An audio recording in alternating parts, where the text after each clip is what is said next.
In today's video, we're going to discuss how to choose and purchase your first set of Highland bagpipes. Stay tuned.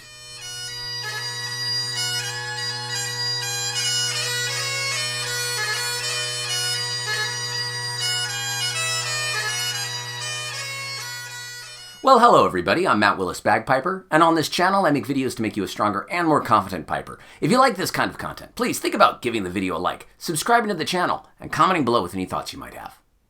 I also teach Skype and online lessons if you want more personalized instruction, but more on that later. So you're finally at the point where you're ready to purchase your first set of Highland bagpipes, and my goodness, is there a lot of things you have to kind of know about to purchase one of these things right here. Do you want new? Do you want used? Do you want wood? Do you want polypenco? Do you want a wooden chanter? Do you want a hide bag? What kind of reeds? Well, today we're going to discuss all of these. I've done my best to make an easy to follow guide to assist you in purchasing your pipes. Many of the points I make in this video are my opinion and prerogative after 20 years of teaching this instrument. If you do have an instructor and their advice differs from mine, please refer first to your instructor's knowledge. He or she may well know more about your specific needs, be it your environment, your stature, your blowing strength, all of these things. In the description below, there's a PDF checklist with all of the things we're discussing today so that you don't miss anything on your bagpipe purchasing journey. So go ahead, download that, print it out, have it ready when you go to buy your pipes. The first question, new pipes, used pipes. This is probably going to be the largest purchase you're going to make sight unseen. It's pretty hard to actually get your hands on a set of pipes, to test drive it, to play it before you have a chance to purchase it. And well, if this is your first time playing a set of Highland pipes, having the ability to play it wouldn't do you much good because you don't know how to play it yet. So let's consider the pros and cons of new pipes versus used pipes. I've done my best not to favor any particular brand in this video, save perhaps a few unique items at the end in the supplies section. The point of this video is not to be a commercial, but to make you better informed about purchasing your future bagpipe. With a set of new pipes, it's going to almost certainly come with some sort of warranty, be it 2 years, 5 years, 10 years, and if it doesn't, well, I personally would find a different set of pipes that does have a warranty. The other thing with the new set is that I have the peace of mind that the bag is going to be new, the reeds are going to be new, that everything is going to be, well, fresh and new, and that gives me a certain peace of mind about the set as, you know, it comes into my life and I start playing it. Another pro of a new set is that you can find the specific mountings, the projecting mounts, the ferrules, the ring caps, all of the various items of the pipe. You can more or less kind of customize your set within the parameters of any maker to get the set that you're looking for. With a used set of pipes, you're going to be limited to the pipes you find on the market. The biggest con of a new set of pipes versus a used set of pipes is going to be the cost. For the same bagpipe with the same mounting, it's almost certainly going to be more expensive to purchase a brand new bagpipe than it is a used bagpipe. Think of a used car versus a new car. There's depreciation immediately upon the purchase of, well, either of these items. So something to keep in mind, if money is tight, you may well want to consider going with a used bagpipe instead. So let's talk about used bagpipes. The biggest pro we just mentioned, and that is price. You're almost always going to be able to save some money on the instrument if you go with a used bagpipe. One of the cons, however, is it's very difficult to make sure that there are no cracks or other damage to the pipe in advance, especially if you can't see it. And as a beginning player, you're not necessarily even going to know what you're looking for. And then there's almost certainly not going to be any warranty behind the instrument should you find damage down the road. The other thing with the used set of pipes, for me personally, on a hygienic level, I always put a new bag on. Unless a brand new pipe bag was tied in for the resale, I would strongly recommend any used and old pipe bags be discarded and replaced with a new pipe bag. You just don't know what all has gone into that pipe bag before, well, you're breathing in. And no valve is 100% efficient. So whatever's in that bag, some of it's going to make it back into, well, your lungs. So something to be mindful of. There are sites like bagpipecentral.com that have plenty of listings. Now, these are just put up by the owners themselves, but they tend to be quality pipes from what I've seen. But if you do find a set of used pipes on there, I'd get in touch with the reseller and see if you can't get photos of the top part of each stock right around here, up close. This is an area that it will often crack, especially around the blowpipe and chanter from excessive moisture. So I would look for any cracking in the photos there. I'd also ask if possible to get photos of the reed seats and the tops of the pipes and look for cracks here. An overly forcefully inserted reed can cause a crack in the reed seat and you don't want that. And of course, you don't want cracks down any other section either, but I don't know if it's reasonable to ask for 100 photos from the person selling the instrument, but these are a few problem areas that I often see cracks on used pipes, so something to be mindful of if you are trying to save some money and go the used bagpipe route.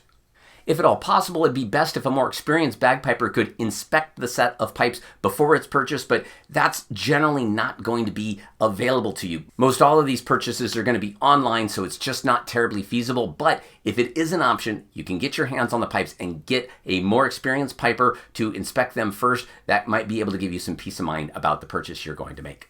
On Jim McGilvery's website, he has a list of, I would say, certified refurbished high-end used bagpipes. These are classic instruments that have been refurbished to the highest level and are excellent, but you're not going to save any money there because these instruments are quality, real, classic bagpipes. Now, if you can afford them, by all means, check them out. And if you know of any other bagpipe refurbishing folks or certified used bagpipe websites, please feel free to list them in the comments below. Also, be aware that whether you go with a new bagpipe or a used bagpipe, there are a number of other expenses beyond just the pipes themselves. You'll need a case, you'll need a number of supplies. So when you see that price, understand you're going to have to spend a little bit more than that to get everything you're going to need to be ready to start learning on the pipes. Plastic or wooden pipes. This is a trickier topic to cover. Plastic bagpipes are definitely more durable than any wooden bagpipe, but unless you're going to be camping a lot, playing exclusively in the rain, or you're buying these for a small child, or maybe you're just really clumsy, well, if those aren't the case, then I would strongly recommend considering a wooden bagpipe.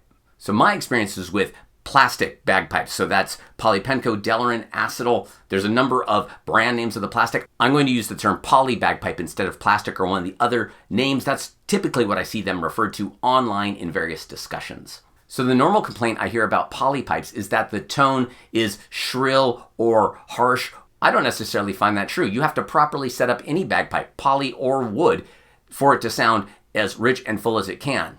For me, it's had more to do with the tuning. And being a pipe major in Texas, what I noticed was I was spending a lot more time tuning the folks in my band that had poly pipes versus the folks that had Blackwood bagpipes. At first, I thought this might be the skill level of the players, as the folks with the poly pipes were brand new pipers coming into the band, but as they got more experienced, I still had the same issues with their pipes staying in tune against the rest of the band.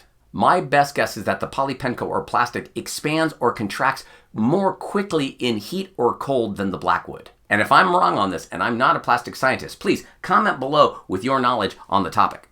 With a set of poly pipes that I personally own, I have to tune the drones more often during the warm-up phase, and if I put them down for even a few minutes, 2-3 minutes, when I pick them back up and go to play, it's like they have reset themselves in a way that Blackwood does not do. Now, don't get me wrong, the Blackwood pipes still, if you take a break, are going to settle to some degree, but I don't find that they move nearly as drastically as the poly pipes do. Now, if you've had different experiences with Polypenco pipes, please comment below with your thoughts. I might be missing something on this topic, and I'd love to learn more. Now, all that said, again, if you're clumsy, needing a rough and tumble instrument, or just the price of a new set of Blackwood pipes is beyond your reach, and you don't want to purchase a used set of Blackwood pipes, the Polypenco pipes can be a solid option. Another thing to note that in my 20 years of teaching, nearly every one of my students that has purchased a Polypenco bagpipe has down the road transitioned to a Blackwood bagpipe. So if you feel that down the road you're going to want a set of Blackwood pipes, I'd recommend saving the extra money now. They're not that much more expensive than a set of Polypenco pipes. And if that's what you really want down the road, then I recommend, well, you get them just out the gate. And why am I specifying Blackwood specifically when I talk about wooden pipes? First, it's by far the most common wooden material used to make Highland bagpipes. Secondly, it's more durable than the other materials that are out there. One of the other major woods being used is cocobolo, which can sound absolutely phenomenal as a wood for drones, but it is more maintenance heavy. You're going to have to oil a set of cocobolo pipes far more often than a set of Blackwood pipes, especially if you're in an arid environment. Now, that might be something you truly enjoy doing, but something to be mindful of if you're considering various woods for a bagpipe. A wood that's becoming common with several makers is Cadillacs or Royal Mexican Ebony. Now, I have no personal experience on this. I know there's a number of makers that are really excited about using it, but I've heard from a number of other makers they have no plans to incorporate it into their own production lines for various reasons. So I cannot confirm or deny anything about Cadillacs or Royal Mexican Ebony at this time. Should that change and I get experience with Royal Mexican Ebony, there'll be a card right up there with my thoughts and feelings on Royal Mexican Ebony as a wood for bagpipes. For the rest of this video, I'm going under the assumption you're buying a new bagpipe, so we can go point by point down all of the various things we need to consider. But even if you're considering a used bagpipe, I recommend watching the rest of this video so that you can fill in any gaps that the instrument you're looking at might have. So do you go with a large bagpipe manufacturer, a relatively small firm, or a solo bespoke pipe maker? Great question. I feel we're truly in a golden age of bagpipe production right now. So many excellent sets are being made by large firms, by small firms, and by solo craftsmen. If you're looking for a truly one-of-a-kind bagpipe, a small firm or a bespoke maker might be your best option. You'll be able to customize every aspect of the instrument in a way that a larger manufacturing firm is simply not going to be able to do. The drawbacks to that customization, well, there's a few. One is price. It's almost certainly going to cost more because you don't have economies of scale working for you in the production of the instrument. Another thing to look out for is the wait or lead time for the instrument. Many of these smaller firms and solo pipe makers can have wait times of 6 months, 9 months, a year, or even longer. So keep that in mind. If you're watching this video and you're just starting your bagpipe journey, you just got your practice channel, you're starting your scale, and you already have your eye on the bagpipe you want from a bespoke maker or a small firm, it might be a great time to, well, place that order. It's a huge commitment. It means that you really are going to stick with this. But it could well play out that when your order is ready, you'll be at the place in your learning where you're ready to transition. If you wait to the point where you're ready to transition to the Highland pipes and then you put your order in, that starts the clock right then, and you might be a year or more away from getting the instrument that you need to start learning. Something else to keep in mind is that not every small firm or solo pipe maker makes their own pipe chanter. So that's something to investigate, something to look into. There are a number of great chanters on the market, so it's not a big deal. But if you wanted the entire instrument matching, I would look and make sure that the maker you're looking at produces a chanter. And if not, see which chanter that maker recommends you purchase. Be it a small firm or solo pipe maker, I would still ask about the warranty. There are so many companies out there offering warranties on the pipes for various types of damage that can occur. So contact the firm or pipe maker you're thinking about and see what the warranty is. And if there isn't a warranty, you might want to, well, look around and see if you can find a similar instrument available from a company that will offer one. But that's not to discount the larger firms making pipes like R.G. Hardy & Co., McCallum Bagpipes, Dunbar Bagpipes out of Canada, and there are so many more. Nail, Shepherd, Wallace, the list goes on and on. My own 3 primary sets of pipes come from 3 major manufacturers. All 3 fantastic instruments, all 3 made by different companies, all 3 backed by warranties. With a major manufacturer, there may be fewer options, however, to get the instrument customized quite the way you want it. And if you're curious about these options I keep talking about, we'll be going over that in the next section of the video. And with a major manufacturer, one of the other pros is that they are generally readily available, or if not, it's a few weeks of a lead time to get the instrument rather than months or even years. So if the bagpipe is in stock at a major retailer, you may well have that bagpipe in your hands, ready to play and already set up within a week. That's pretty incredible. In the end, I feel it's hard to go wrong with any major name in the field right now, be it a major firm, a small firm, or a solo pipe maker. They're all producing fantastic instruments. You need to find the one that fits your needs best. My job here is not to recommend one specific brand to you. It's just to give you kind of an overview of the pros and cons of what you can expect from a small firm or a solo pipe maker or a large firm, and do they match up with your needs? And if you have an instructor, by all means, speak with them about the type of bagpipe they recommend. Use their experience to help guide you in your decision if you have access to that kind of, well, knowledge. I've had many students over the years buy a bagpipe that they didn't ask me about and just show up with that at a lesson. And sometimes they're fantastic, and sometimes they're the one type of bagpipe I don't recommend, and that is anything you're buying on, say, Amazon or eBay for less than like $200. There's a video right up there about me attempting to rebuild one of these sets and make it work, and you can see it just doesn't work at all. You're going to spend roughly $1,000 or more on any quality bagpipe that's playable. So something to keep in mind. This is not a place you can kind of cheap out and get something in the interim. These instruments that are that inexpensive, these instruments are simply not able to be made playable. Each brand and make of bagpipe has its own signature sound, and again, it's beyond the scope of this video to cover that all here now. As you're looking around on various bagpipe retailers or the internet in general, as you find these brands, look them up, find videos of people playing them, see if you can identify certain sound characteristics in any particular brand of pipes. For For many beginning pipers, even ones with a musical background, it can take many years to develop the ear to really tell the nuances between any given set of pipes. This is an important topic, but it's one you're going to have to learn on your own over time. And not to turn this into a commercial for me, but if you have a specific question about a make or brand of bagpipe, I would be happy to schedule some paid lesson time with you to discuss these options. You can always find me at www.mattpiper.com or email me at the address you see here, and we can discuss pipes.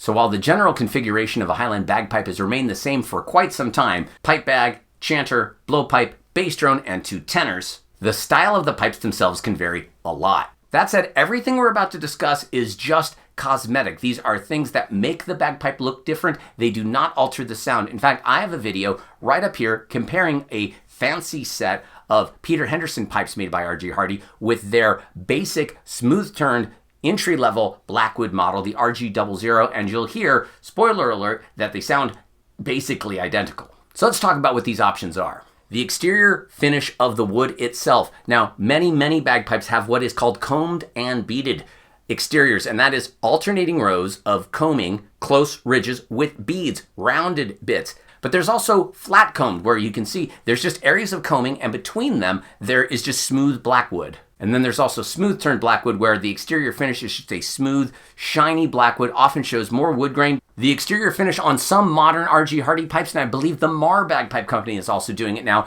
may have either Celtic knotwork, zoomorphic designs. That's a new bit of technology coming out. You might have an option that's not combed beaded, flat combed, or smooth turned. There may well be Celtic knotwork or other options available for the wood if you really want to bring it up a notch.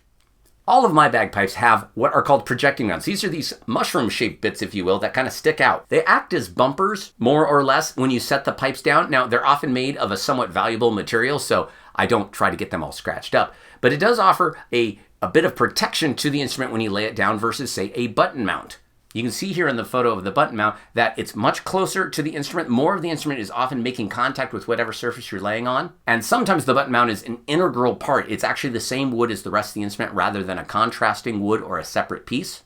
And the material of a mount, be it projecting or button mount, can be any number of things. Now, a very common one is imitation ivory, as you can see right here. It's a classic clean look with a lot of contrast. You can see here on this set of Peter Henderson Heritage pipes, I have actually satin wood, and their modern sets have a boxwood that's a little bit lighter. Still a contrasting wood, but it doesn't pop quite as much as this. I rather like the somewhat subdued and tan look to this. But again, neither of these affects the sound of the instrument. It's just an aesthetic choice on the exterior of the instrument on how it looks. Button mounts can be made of any number of materials as well. These also can be made from metal. You can have metal projecting mounts, so they often add to the weight of the instrument, so something to keep in mind. There's also artificial horn and a number of other woods that can be used. So again, it's kind of an aesthetic choice for what your bagpipe looks like. Another part of the instrument that can vary wildly are the drone tops. You can see here on this set of Peter Henderson Heritage pipes, I have a metal cap with an exposed, in this case, satinwood bush. And on this set of McRae's, you can see it's a bullseye pattern with an exterior ring cap and then a imitation ivory bush. I do want to point out that that ring is not an inlay. That is actually the same Blackwood as over here. The exterior has been turned down to put on a ring cap on the outside, and then the inside's been turned out to put this bush, this top section here, where the bell is then constricted through the end. So just something to note, that's not a separate piece of Blackwood. It's part of the overall drone itself. There are also completely solid tops where you don't see any bit of contrasting anything. It could be a solid bit of imitation ivory, or it can be a solid metal cap. Again, this is an aesthetic choice, and it's often specific to the model you're looking at. It's not necessarily a pick and choose between them. So just another bit of decoration to keep in mind. Then there's the ferrules. These are the sections at the bottom of each of the drone pieces and the top of each one of the stocks, as you can see here. This serves a mechanical function of keeping the receiving end of any of these from splitting when the other sections are being inserted and moved about for tuning. These can be made out of metal, as they are on here, or they can be made out of imitation ivory or various woods, as you can see in the photo there. Again, does not affect the tone of the instrument. It's an aesthetic choice. You go with the one that you feel suits your envisioned bagpipe best. The tuning pins. Do you want a metal sleeve over the pin, or do you want it to be just the integral Blackwood? The sleeve offers a little bit more decoration. It also offers a bit more protection. In my experience, I have not seen terribly many pins get broken that have the metal, which I find somewhat surprising given they have to turn it down to put the sleeve on there. But that metal sleeve does seem to offer a bit of protection. As you can see on my McRae's here, there is no sleeve and they're doing just fine. I rather like the contrast of Blackwood to imitation ivory back to a Blackwood pin right here before going to a shiny ferrule. But I do want you getting the bagpipe that visually suits your style and personality. And then engraved or not engraved, that is the question. It's really, again, up to you. Engraved metal can look really, really great, but it does add to the cost of the instrument, again, without altering the tone at all. The chanter, do you want one with the more modern bottom end of the chanter, or do you want one with a sole? The sole is just a medium to large disc at the bottom of the chanter, and it gives a little bit of weight to the chanter. It kind of makes it fall a little bit more straight down as you're playing, but it, again, does not seem to affect the sound in any meaningful way. I currently don't have any chanters with soles on them, but if you really like the look of a sole, there's nothing wrong with that. Go ahead and get the sole. Again, just know it's a cosmetic aspect of the instrument.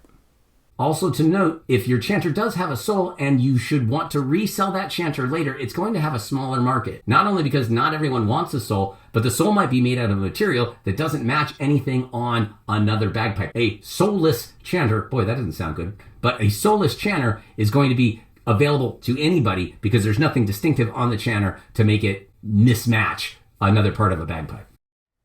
Now that you've been armed with all of the basic configurations, all the various bits that can be customized on your bagpipe, I'd go to the website of the pipe maker you're thinking about or the manufacturer you're thinking about, the brand you're thinking about, and look at their various model lines and see if you can find one that matches up with your tastes and needs in an instrument. There is no right and wrong here. It's your instrument, it's your money. Get something that you are going to really enjoy.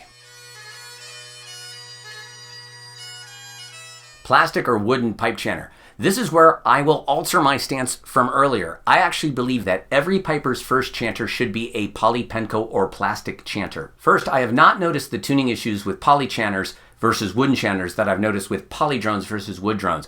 I suspect that it might be because the thinness of the walls on both of them is so thin that they're moving similarly just given how thin the material is. But Blackwood chanters are substantially more fragile than a poly chanter, and as you're learning how to play this instrument, the last thing you need to do is snap your Blackwood chanter in half on the first few days as you're learning how to deal with your instrument. And every few years, there seems to be a real upgrade in pipe chanters across the board. Every major manufacturer is offering new chanters every few years. So you start with the polypenco chanter or Delrin chanter that they offer. There might be a Blackwood chanter on the market that you really want in 3 or 4 years when you have more experience about tuning and tone and everything else. So I recommend going with a poly chanter, if at all possible, out the gate and upgrading later to a Blackwood. That said, if you want a Blackwood chanter, by all means, get the Blackwood chanter. There are great chanters being made from solo pipe makers all the way up to the major manufacturers. They're great instruments. They are more fragile. Keep that in mind. Always deal with the chanter from the very top around the bulb, not grabbing it anywhere else. But yeah, nothing wrong with getting the Blackwood, but I do, for my students, recommend starting with a poly chanter. The hardest part of this question, what type of pipe bag do you get? Do you get an animal skin? Do you get a synthetic? There's so many options, and one of the biggest problems is you don't have enough information yet to really answer the question of what you need. And what do I mean by this? There are different kinds of blowers out there. It's the term we use as pipers. Are you a wet blower or are you a dry blower? If you're a wet blower, you're going to need to have a bag or a system within the bag to deal with the moisture coming out of your breath. If you're a dry blower, however, you may well need a bag that retains more moisture, that can get that moisture to the reed so that you don't get a dry and thin sound. And how do you know which one you are? As I said, you can't really know at this point. For this reason, given the number of options on the market and our inability to know how you're going to be playing at this point, I recommend for my students typically going one of two routes, either a hybrid synthetic bag or a cowhide bag. Now, the hybrid synthetic bag is a bag that has a faux leather outside and a Gore-Tex-like inside. They're relatively easy to set up. If you had to attach the pipes yourself, and depending on where you get them, you may have to do that. The faux leather outside helps with the starts and the stops and the overall building of steady blowing as you start. And we can always fit these with a moisture control system. They almost all come with some sort of tube trap, but there are more advanced moisture control systems should you find that you're a wet blower.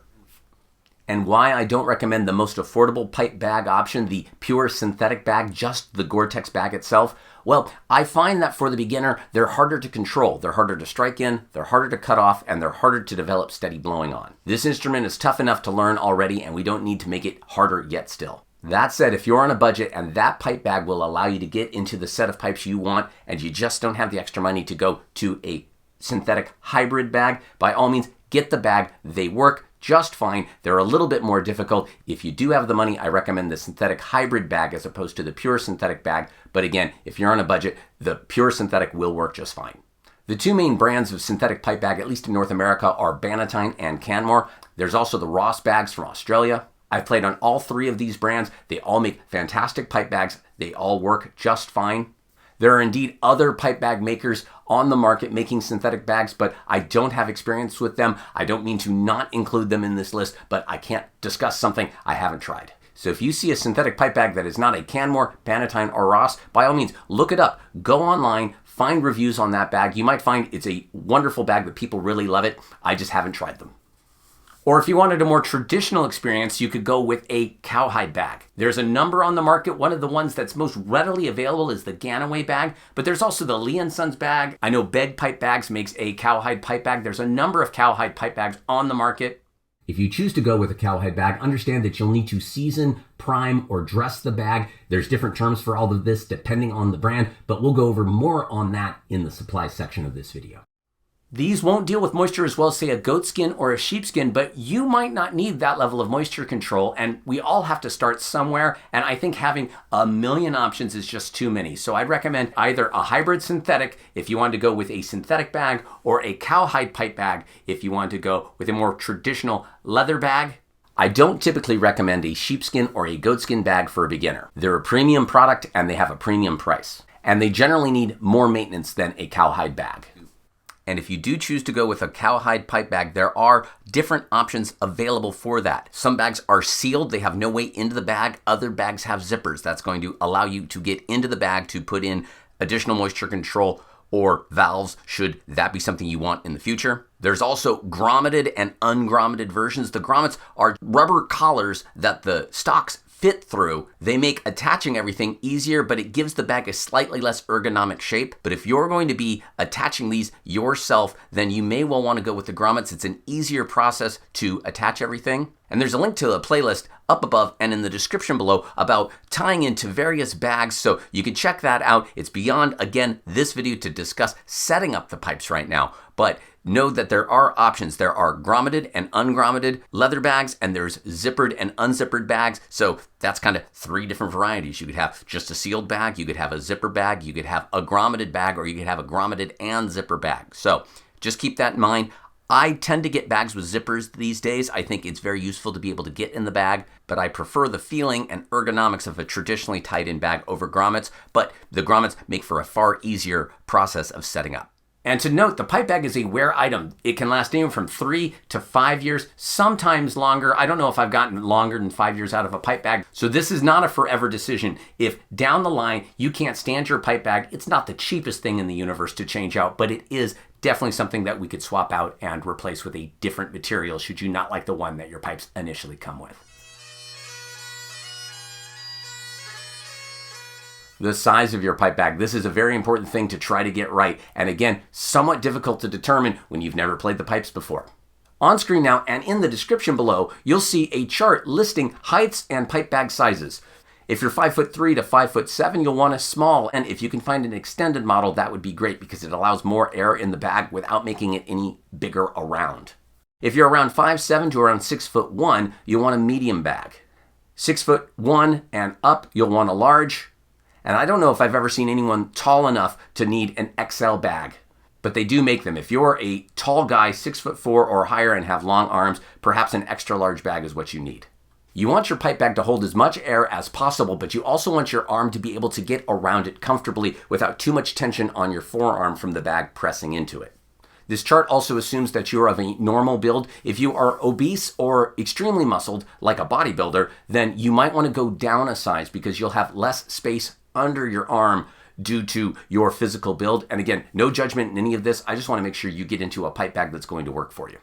I'm 5'6" and have relatively long arms for my height, so I actually play a medium bag. I think I'd be 5'8" if I had normal sized legs, but I don't. So I personally play a medium bag. I've played extended small bags as well. They work fine, but I do find that my arm might be a little bit low. You're kind of looking for your arm to be less than 45, but more than, say, 30 degrees. The range of squeezing should be somewhere in and around here. If the bag is large enough that your arm is above a 45-degree angle, when you go to squeeze, the pressure that you're generating is actually forcing the bag more down than in. So you want your arm no more than 45 degrees so that when you squeeze, it's actually pushing it more into your rib cage and less onto the ground. And if you're between sizes on this chart, I would err toward the smaller of the two. I'd rather have a slightly too small bag than an overly large bag. Too much pressure on your forearm when you're playing can really impede your ability to play the top hand notes and embellishments. Length of blowpipe. This is also something kind of difficult to do when you've never played a bagpipe before. On screen now, you'll see a chart showing blowpipe length depending on your size. If you're 5'3" or smaller, I'd recommend around an 8-inch blowpipe. If you're 5'3" to 5'7", I'd recommend an 8 to 9-inch blowpipe. If you're 5'7" to 5'10", I'd recommend a 9 to 10-inch blowpipe. If you're 5'10" to 6'1", I'd recommend a 10 to 11-inch blowpipe. If you're 6'1" to 6'5", I'd recommend an 11 to 12-inch blowpipe. And if you're above 6'5", I'd recommend a 12-inch blowpipe. I don't know if you'll find a blowpipe much longer than that. If you have excellent posture, I'd go for the longer of the two lengths when looking at this chart because your head is further back over your shoulders. Drone reeds, a very important conversation. I'll say it now, for the beginner, I do not recommend cane drone reeds. I don't know any make of pipes that includes cane drone reeds out of the box, if you will, but yeah, not cane. With the quality of synthetic drone reeds on the market today, there's no reason to start with a cane reed. As for brand or type, that goes well beyond the scope of this video yet again. There are dozens and dozens of brands of drone reeds on the market. As for which drone reed works best in the bagpipe you're considering, that would be a great conversation to have either with the manufacturing company or the pipe maker of that instrument or with the retailer that you're choosing to buy it through. Easy drone reeds by Pipe Dreams are probably the most common drone reed on the market, but there are so many brands out there. So I would, again, ask your pipe maker, ask your bagpipe retailer which drone reed they feel would go best in the bagpipe you're considering. The Chanter reed, similar to what I said on the drone reeds, again, it's beyond the scope of this video to cover every brand of Chanter reed out there when there are so many. So again, I'd ask the pipe maker or the manufacturer or the bagpipe retailer that you're going through which Chanter reed they recommend for the instrument that you're considering. And to note, the Chanter reed is a completely different reed than the one that's in your practice chanter. The practice chanter and the pipe chanter are totally different instruments, so your practice chanter reed will not work in your Highland pipes. And I would definitely get more than one reed when you buy your bagpipe. Anything can happen. You might get clumsy. You might hit the reed into the side of the stock as you're inserting it. When you're assembling your pipes, have more than one reed. I would start with 3 or even 4 reeds, and an easy strength is what you're wanting, or even a beginner easy strength if it's offered. The bagpipe is hard enough when you first start out. You don't need to be going out with a medium reed or harder and just blowing your eyes out while trying to learn this instrument. The cords and cover. Well, this is really up to you unless you're choosing to join a pipe band, and they may well have cords and covers that they supply to you, or they'll tell you where and what colors to get. But assuming you're just getting this for yourself, the cords, they hold the drones together, so they're not optional. Don't not get them, but get whatever color you think would go best on the instrument. Same thing for the cover. Get whatever color you want. It often coordinates with the drone cords, but it certainly doesn't have to. You do you. But I do recommend a cover. It's just another layer of protection over the pipe bag, which, well, if you get a hole in your pipe bag, it won't play. So anything that can help protect it, I recommend. The case. Unlike just about any other instrument I've ever purchased, when you buy your bagpipe, it's going to come in a box unless you specify getting a case with it.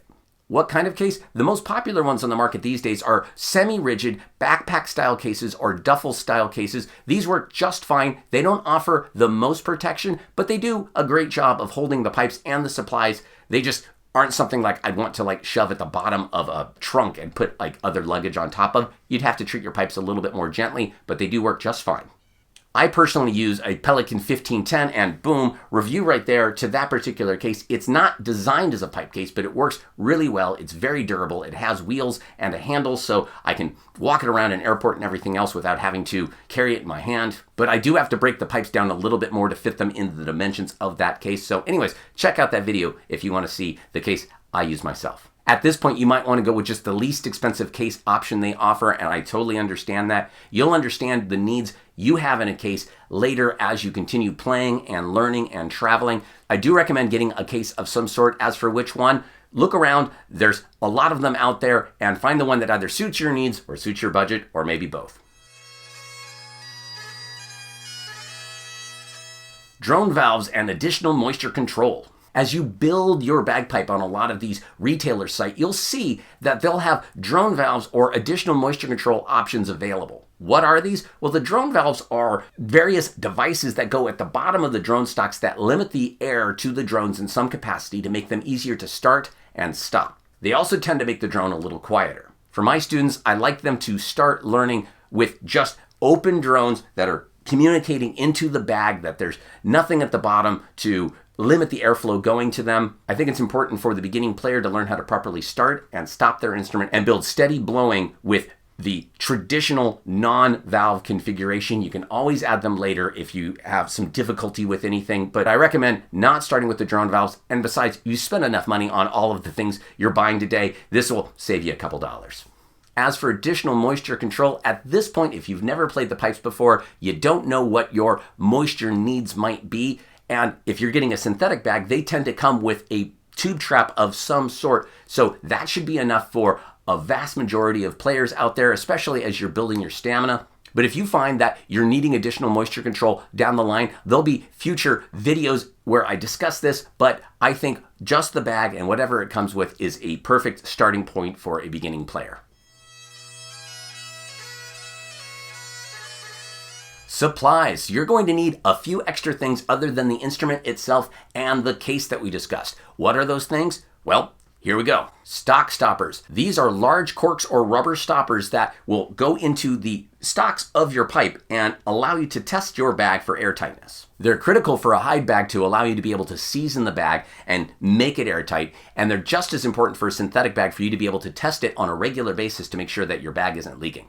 Drone stoppers. These come in packs of 3, so I'd recommend getting 2, because if you happen to lose one, and believe me, they're going to pop out and you're going to lose one, well, then you only have 2 and you won't be able to stop up all your drones should you need to do that. But they're just small rubber stoppers, fit at the top of your drones. Yes, they can be purchased elsewhere, but these are going to be the right size and they don't cost that much money, so get a couple packs of drone stoppers. Hemp. This is the material we use on the joints of our bagpipe. Many pipes these days are coming hemped from the maker or factory with black hemp, so the yellow hemp allows you to kind of see it over the black and know how much you're putting on. It's also easier to find in a dark pipe case. If you're getting 2 spools of hemp, I'd also recommend getting a spool of unwaxed yellow hemp. I find if I had to redo the joint on a bagpipe, spooling together waxed and unwaxed hemp at the same time gives you a nice joint that's not overly waxy and not overly dry. But I do strongly recommend getting hemp at this point. Yes, you could use dental floss and other string, but this is the material pipers tend to use and it's useful to have in your case. Cobbler's wax. This is sticky black wax. I've been told cobblers don't actually use it, but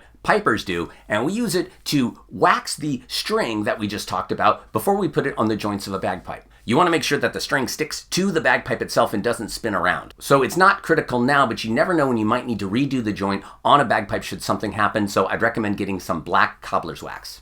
Hemp seal. Now, not every retailer is going to carry this stuff, but I find it's very useful. It helps lubricate and waterproof the hemp joints of your bagpipe. If you don't see hemp seal from the retailer you're looking at, it's just the wax ring a toilet sits on. Yeah, that's kind of nasty, but I promise this is fresh. You can go to any home improvement store, Lowe's, Home Depot, what have you, and buy a wax ring for a toilet. You can take that wax ring and just scoop some of it out, put it in a small sealable container, and keep that in your case so that you can put it on the joints of your bagpipe. Brushes. You're going to want at least a small and a large soft brush to help dry out your pipes when you're done playing. For the beginner, I don't see any need for the nylon scrubby brushes unless you're planning on buying an old set of pipes that might have some gummy old seasoning in the bottom you have to clean out. But for our purposes, I think just a large brush for the stocks and a small brush for the Chanter and Blowpipe would be perfect. And some retailers have brush kits with multiple sizes. Some of them have the scrubby brushes, some of them don't. But if it saves you some money, just make sure there's a large and a small soft brush to help dry out your pipes. It's important. Mouthpiece protectors. These are latex or rubbery bits that go over the end of your blowpipe and help keep your teeth from, damaging the mouthpiece. Many bagpipes these days have fancy mouthpieces. You don't want to be ruining those by, grinding your teeth on it as you're learning. So I definitely get some mouthpiece protectors. I also find that it helps me keep a seal with my mouth around the blowpipe when I'm playing.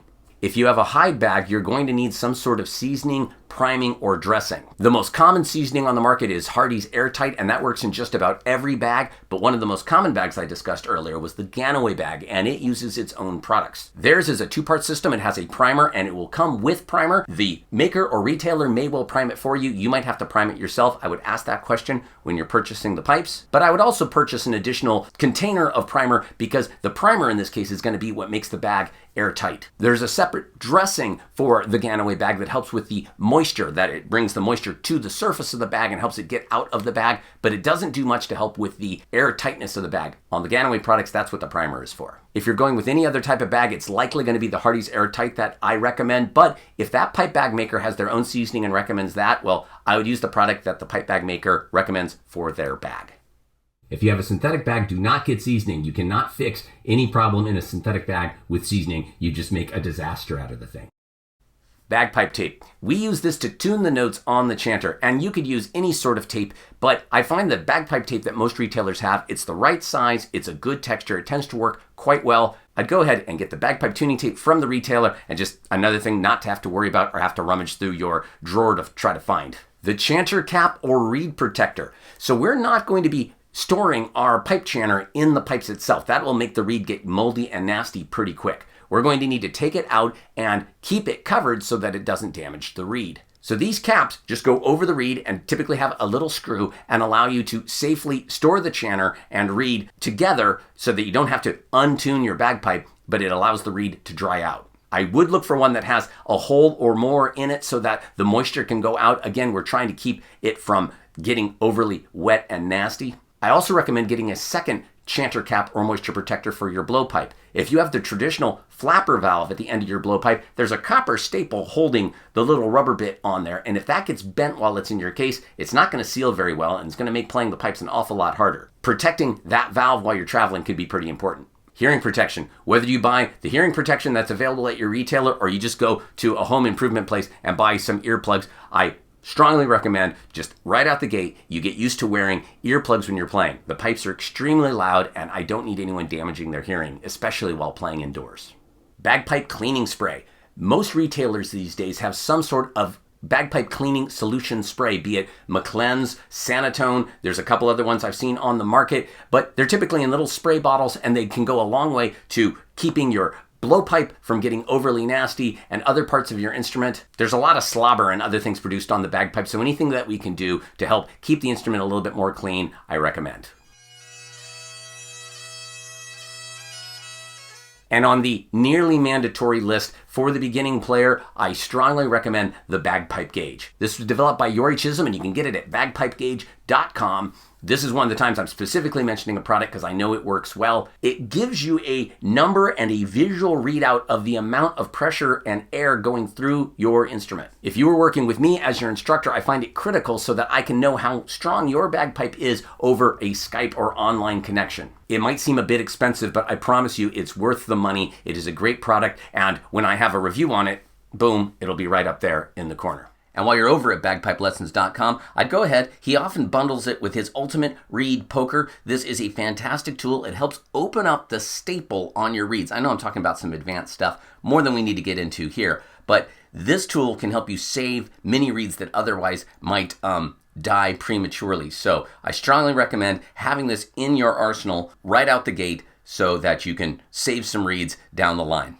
And a product I personally recommend and I've reviewed is the Moose valve. It replaces the flapper valve at the end of your blowpipe, so you don't need that second chanter cap if you're going to go with a Moose valve. And it lives inside the stock of the bagpipe, so it tends to not get damaged when you're traveling. It also acts as a moisture control device of sorts. If you want to learn more about the Moose valve, there's a video right up here and a link in the description below of my review of the Moose valve. Very useful product, but not required at this point. If you have wooden pipes, you'll eventually want all of the supplies to oil your bagpipe, but again, beyond the scope of this video, but I've already made a video on oiling your bagpipes. It's right up there if you wanted to learn more about what all you need to care for your wooden pipes.